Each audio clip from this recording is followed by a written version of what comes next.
és azt fogom most neked ebben a videóban megmutatni, hogy milyen egyszerű felhelyezni egy edzett üvegképernyővédő, vagy más néven üvegfóliát egy okostelefonra. Hogy mire jó ez az üvegfólia?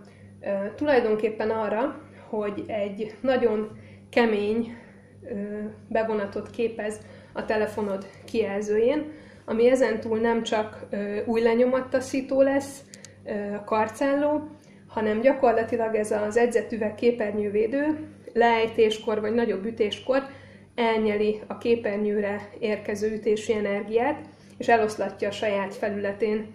Magyarul nem a telefonod kijelzője fog összetörni, aminek a cseréje általában a készülék újjárának akár 30-40%-át is elérheti, hanem csupán ez az néhány ezer forintos üvegfólia. Most egy Asus Zenfone 2-re fogjuk föltenni ezt a fóliát, ami jelen esetben egy Nilkin edzett üvegképernyővédő. Mondhatjuk azt, hogy a Nilkin képernyővédők a képernyővédők Royce-át jelentik. Valójában minden ilyen üvegfólia legalább 6 vagy 9 H keménységű, tehát abban, hogy mennyire védi meg a telefonodat, igazán nincsen különbség. Amit ez a Nilkin tud, az az, hogy egy csomó olyan kiegészítő van hozzá a dobozban, ami megkönnyíti a felhelyezését. Eleve látszik, hogy ez egy viszonylag professzionális kialakítási csomagolás. Ebből kifolyólag nem is olyan könnyű hozzájutni abba, ami benne van, de ezt mindjárt megoldjuk.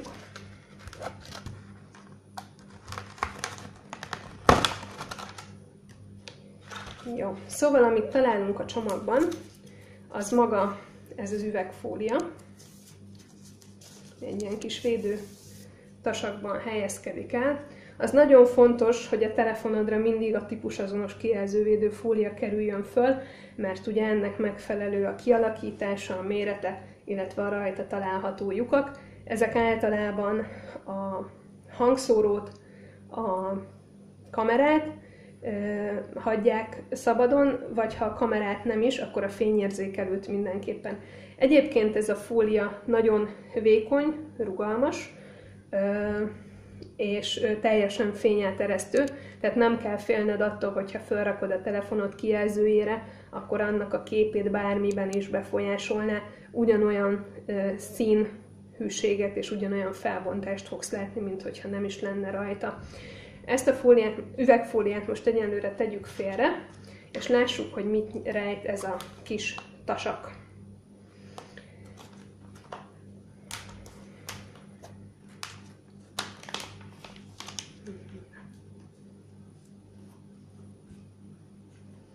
Van benne egy ilyen kis törlőkendő, erre most igazándiból nem lesz szükségünk, ez arra jó, hogy a későbbiekben bármikor nagyon gyorsan, szép tisztára takaríthass vele a telefonod kijelzőjét.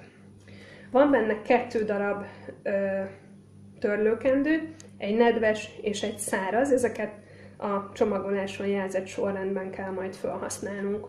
Van hozzá egy ilyen ragacsos felületű matrica, ez arra szolgál, hogy a kijelzőn lévő esetleges szöszöket eltávolíts vele, ráragasztod a kijelzőre, lehúzod és magával hozza a szöszöket, illetve egyéb szennyeződéseket.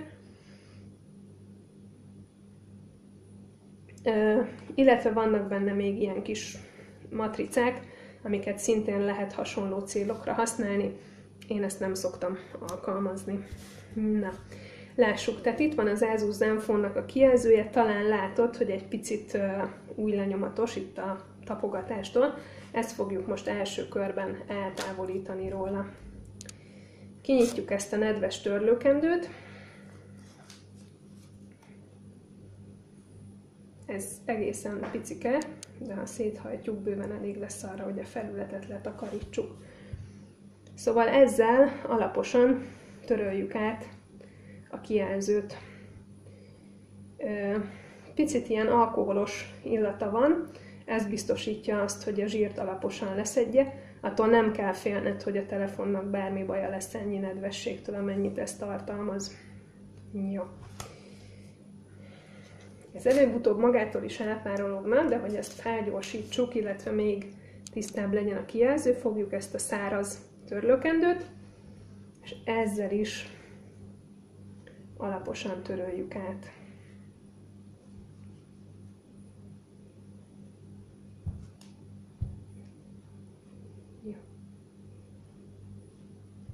Mivel alapvetően most egy tiszta környezetben dolgozunk, illetve ezzel a két kendővel már alaposan letisztítottuk a felületet, ezen most nincsen semmiféle szösz vagy piszok, úgyhogy én ezt a szöszleszedő matricát most nem fogom használni, mert felesleges lenne. Itt van ugye az üvegfóliánk, vagy más néven edzett üvegképernyővédőnk. Ezen van egy ragacsos felület, ennek a védőfóliáját kell eltávolítani.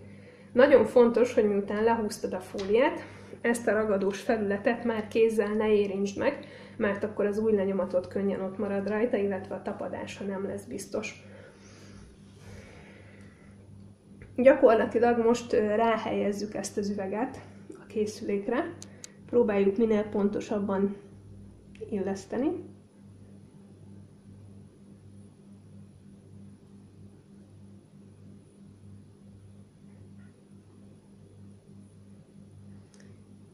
Meg is van, és most jön a csoda. Nyomjuk meg a közepét, és ahogy látod, ez a fólia a ragadós szilikon bevonatának köszönhetően gyakorlatilag buborék nélkül felszívja magát a kijelzőre. Annyi dolgod van még, hogy itt a széleket egy picit megigazítsd, megnyomogasd. Ha akarod, még egyszer áttörölheted, így biztosan el fog minden buborék távozni alóla. Gyakorlatilag ennyi volt, és ezzel a néhány perces munkával és minimális beruházással megvédheted a telefonod kijelzőjét az eltöréstől.